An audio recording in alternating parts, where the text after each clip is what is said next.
할렐루야. 저는 오늘 그리스도와 연합의 은혜라는 제목으로 말씀을 나누고자 합니다.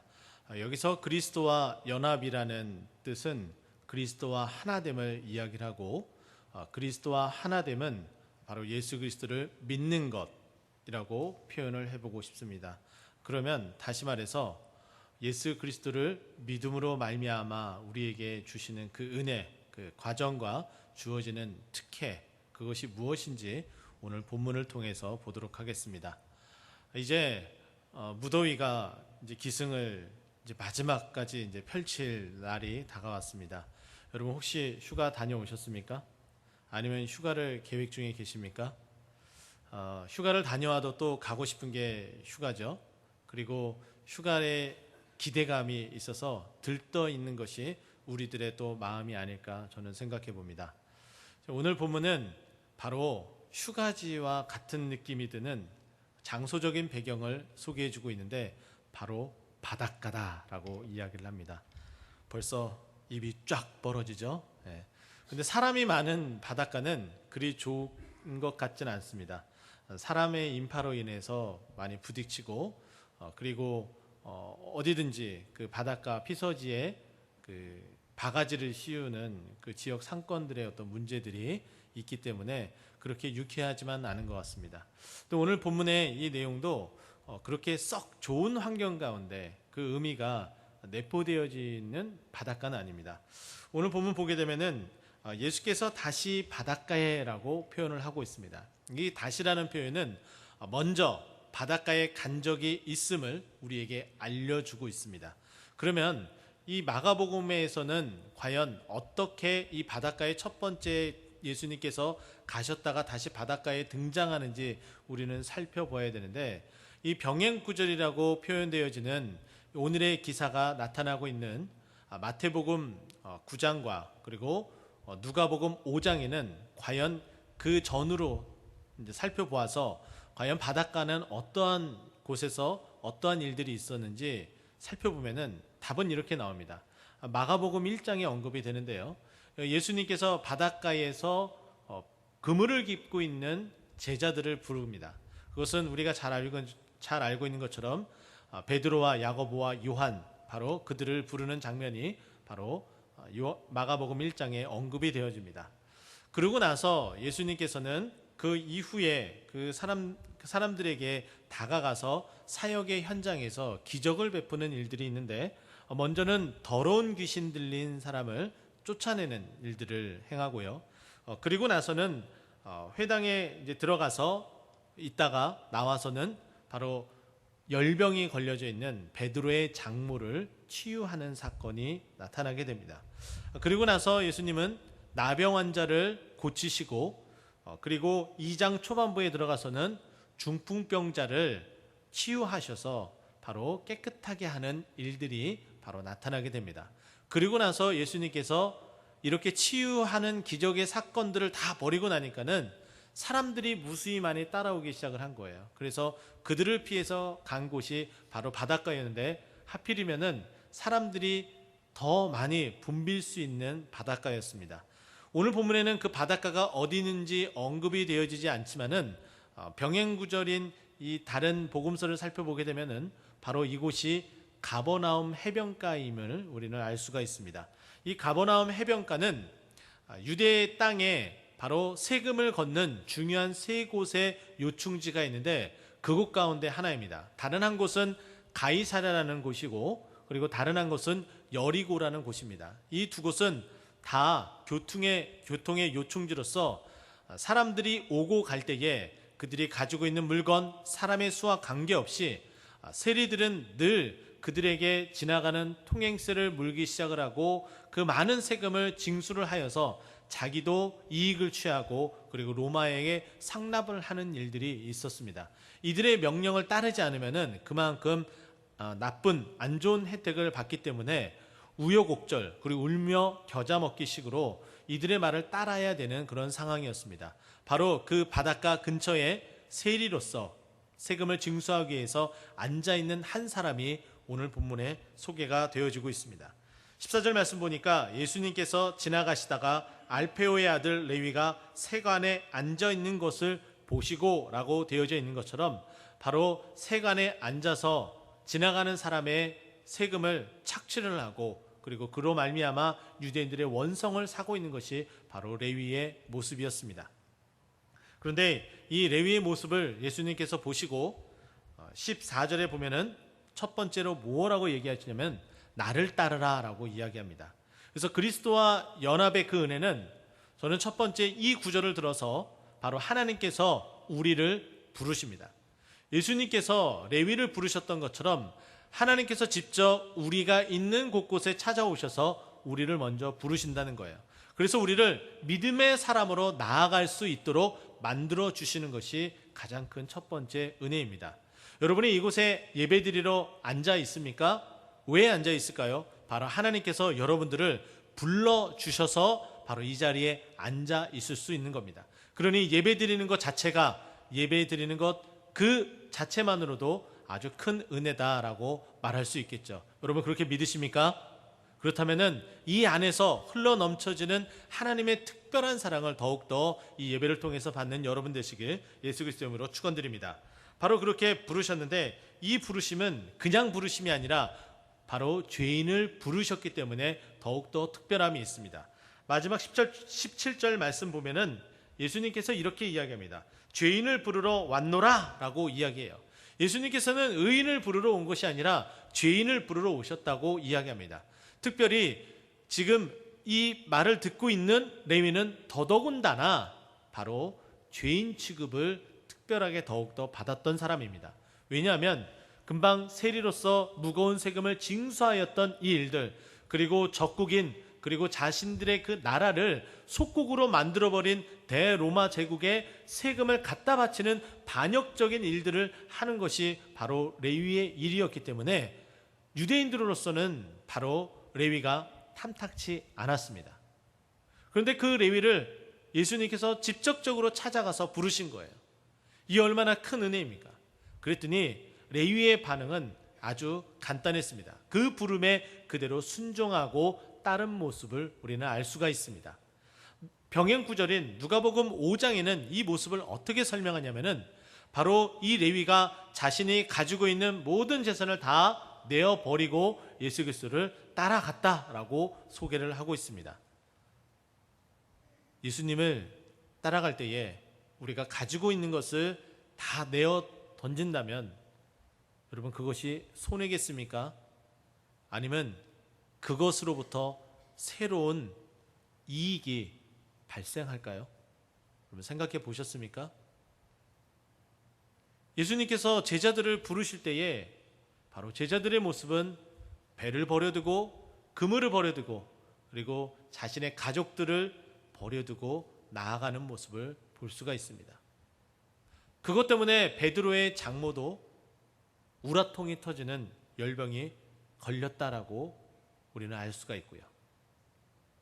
근데 레위도 마찬가지로 자기가 세금을 걷어서 많이 축적했었던 그 부를 다 내어버려 두고 예수님을 따르는 모습을 볼 수가 있습니다.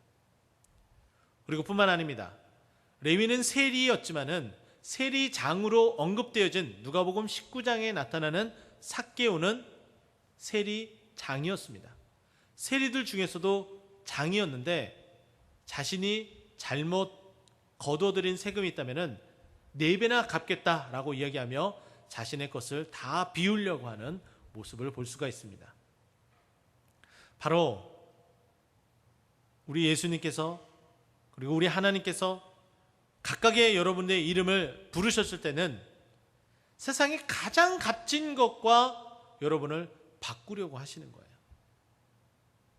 세상에 어떠한 값진 것보다도 여러분이 소중하기 때문에 여러분의 그 생명을 구원하기 위해서 그렇게 오셔서 우리의 이름을 부르신 거예요.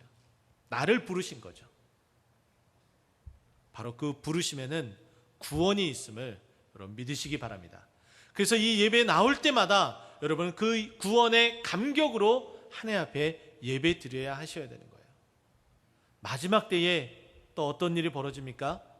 천사장의 나팔 소리가 울려 퍼지고 바로 그곳에서 이름을 부르는 일들이 있는데 그 이름이 바로 여러분들의 이름입니다.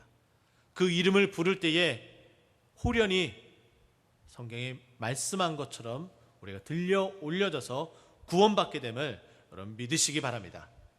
두 번째는 오늘 이 모습 가운데 바로 예수님께서 그리스도와 연합하는 그 은혜를 할 때에 우리와 관계 맺기를 원하십니다. 2절 말씀 보면은 15절 말씀 보면은 이렇게 얘기해요. 그 집에 앉아 잡수실 때에 많은 세리와 죄인들이 예수와 그의 제자들과 함께 앉으셨으니 이는 그러한 사람들이 많이 있어서 예수를 따름이러라. 지금 예수님께서 집에 들어갔다라고 이야기를 해요. 그리고 앉아서 함께 잡수셨다라고 이야기합니다. 제가 가지고 있는 성경책에는 각주가 되어져 있어요. 앉아서 잡수셨다라는 이 표현은 유대력의 생활 풍습을 살펴보게 되면은 그냥 우리가 의자에 앉아 있고 그리고 그냥 바닥에 양반다리 하고 앉아 있는 그런 모습이 아니라 약간 슬며시 기대어 누운 상태의 어떤 그런 모습을 이야기합니다. 그들의 생활 습관은 그렇게 비스듬히 누워서 먹는 것이 그들의 생활 습관이었어요. 그런데 바로 그 집이라고 이야기를 했어요. 그러면 이 집은 누구의 집을 말할까요? 누가복음에서는 이 부분을 명확하게 우리에게 소개해주고 있습니다. 바로 부르심에 응답을 하고 그리고 자기가 가지고 있었던 모든 것들을 다 내려놓고 바로 레위는 예수님을 자기 집으로 초청하게 됩니다. 자기 집에 초청을 해서 예수님이 그 집에 들어오게 된 거예요. 그리고 그곳에서 앉아서 함께 식사를 하기 시작을 했습니다. 근데 식사한 사람이 오늘 말씀 보면은 굉장히 많이 있었다라고 이야기를 하는데 대부분의 사람들이 바로 이 레위와 같은 일을 하는 사람들 그리고 하나같이 유대인들, 특별히 오늘 본문에 불만을 품고 있는 바리새인과 서기관들에게 눈밖에 난 사람들 그리고 예수님의 제자들이 바로 그곳에서 함께 식사를 하고 있었습니다. 여러분, 식구라는 표현을 혹시 아십니까? 밥 식자에다가 입구자입니다. 그러면 이것은 뭐예요? 함께 밥을 같이 나눠 먹는 사이라는 거예요. 그러니 얼마나 가깝습니까? 여러분, 가까워지기 위해서 함께 식사를 하지 않습니까? 그래서 친한 사람에게 오랜만에 만났으면 아니면은 만남의 그 조우가 오랜 동안 만나지 못했었다면은 우리는 이런 말들을 아주 쉽게 건넵니다. 야, 언제 밥 한번 먹자. 저에게도 그런 말을 하시는 분들이 종종 있는데요. 근데 그 말만 하는 것 같아요. 네, 여러분 어떻습니까? 그런 말을 하고 친한 분들하고 이렇게 식사를 할 때에 기분이 어떻습니까? 식사만 하나요? 함께 삶을 나누잖아요. 관계를 맺는 거예요. 그렇게 관계를 맺음으로 말미암아 더욱더 하나가 될 수 있는 거예요. 더욱더 가까워지는 거예요. 그런데 이 관계를 맺기 위해서 자기 자신도 그와 같이 동질성을 가지러 그 자리에 들어가셨다는 거예요. 근데 그것에 대해서 불만을 품고 있는 바로 바리새인과 서기관들이 불만을 품고서 이야기를 합니다. 어찌 너의 선생은 제자들에게 이야기하는 거죠. 죄인들과 세리들과 함께 식사를 하느냐라고 이야기를 합니다. 우리 예수님께서는 우리를 사랑한다고 말씀하셨어요. 그 사랑한다는 그 표현을 로마서 5장 8절에는 이렇게 증거를 하고 있습니다. 우리가 아직 죄인 되었을 때에 그리스도께서 우리를 위하여 죽으심으로 말미암아 우리를 사랑한 자기의 사랑을 확증하셨다라고 말씀하고 있습니다. 하나님께서 우리를 얼마나 사랑하시는지 확증하셨는데 그 확증하는 방법이 자기 자신을 죽어서 내어 주신 거예요. 근데 그것이 의인 되었을 때가 아니라 죄인 되었을 때에 바로 그렇게 하셨다라고 말씀하고 있습니다. 바로 그것이죠. 그런데요, 여기에는 또 한 가지 놀라운 것을 하나 제가 발견할 수 있었습니다. 집이라는 단어가 나오게 돼요. 그런데 이 집이라는 단어와 제가 한 단어를 같이 접목시키면은 또 다른 의미의 것이 창출이 되어집니다. 헬라어로 집이라는 이 단어는 오이코스라는 단어입니다. 그래서 집전도 해가지고 오이코스 전도, 관계전도 막 이렇게 이제 표현을 하게 되는데, 거기에 네모라는 헬라어가 같이 섞여져서 만들어지면은 새로운 단어가 나옵니다.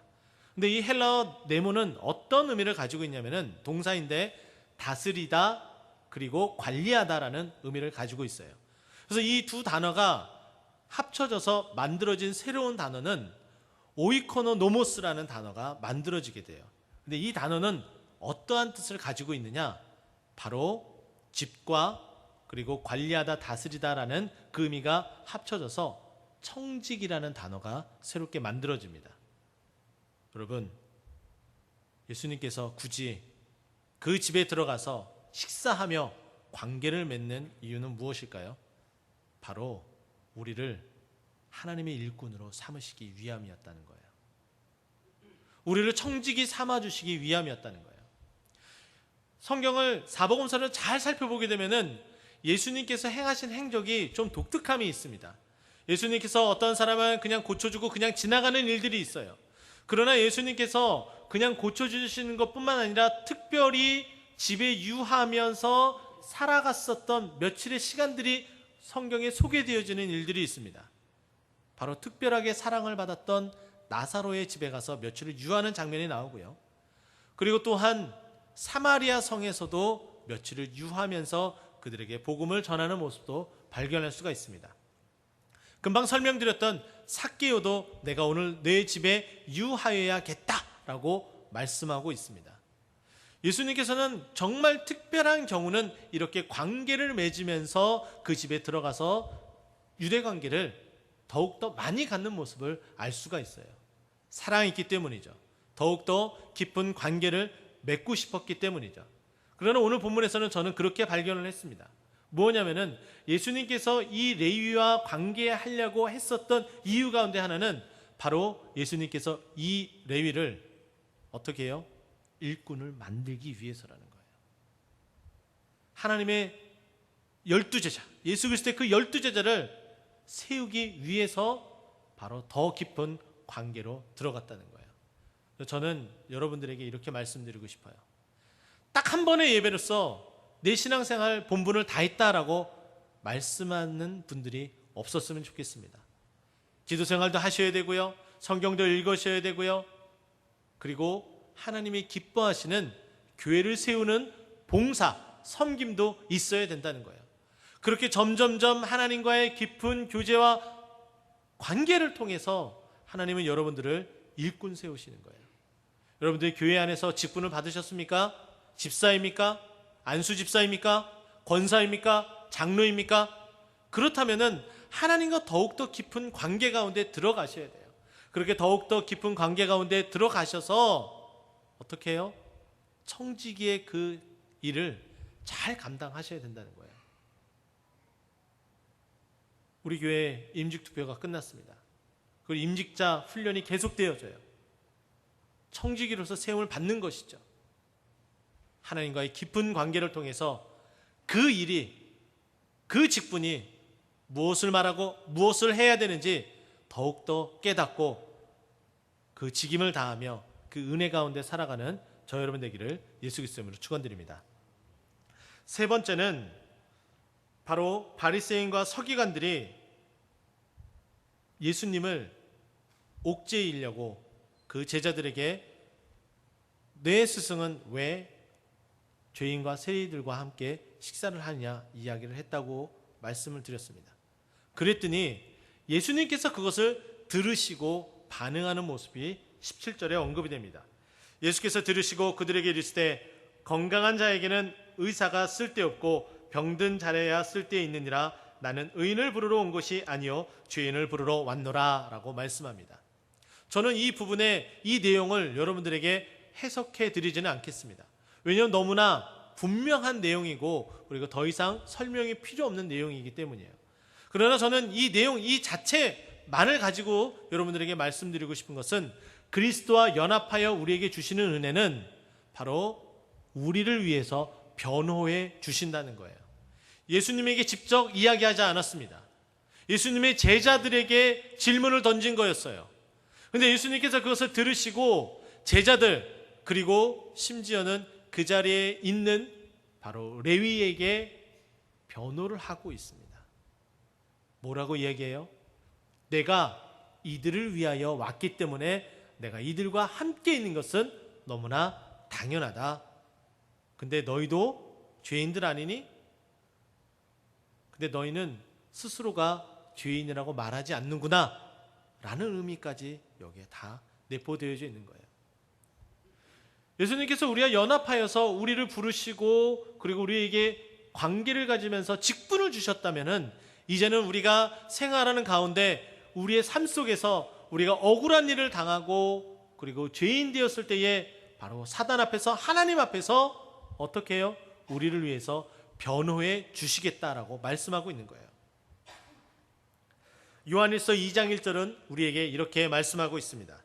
만일 누가 범죄하여도 아버지 앞에서 우리에게 대언자가 있으니 곧 의로우신 그리스도라 라고 말씀합니다.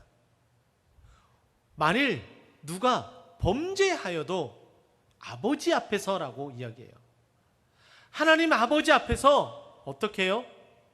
우리가 죄인이 아니다, 의인이다 라고 변호해 주시는 분이 계시다는 거예요.